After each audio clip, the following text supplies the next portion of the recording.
大家好，欢迎来到老周的陶变美食。今天我们要用营养丰富的椰枣来做一款健康的能量甜点。这款椰枣糕香甜绵糯，不仅口感好，做法也是超级的简单，不用进厨房就能完成。作为早餐和下午茶点心都非常不错。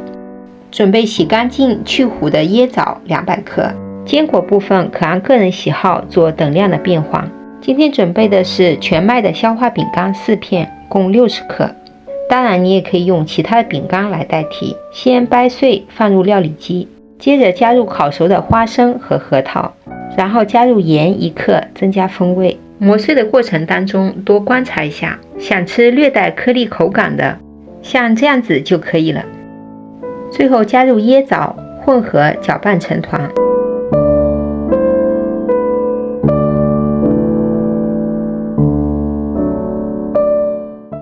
接下来就可以整形压模了。选择一个自己喜欢的模具，在模具底部垫上烘焙纸或者保鲜膜防粘。因为今天要做3种不同的风味，所以大致需要把椰枣泥一分为3。加入到模具里后按压平整，抠出形状后在表面撒适量的花生碎，再用手轻轻地按压一下，然后移入冰箱冷藏1小时，定型待用。接着我们来做第2种椰丝风味。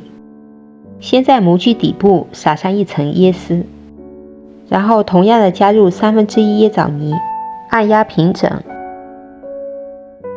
最后再撒上1层椰丝。利用刮刀在边缘位置走一圈，像这样子就能轻松的脱模了。同样的，然后移入冰箱冷藏待用。相同的步骤，继续我们来做可可风味。这里用到的是无糖可可粉，也就是原味可可粉。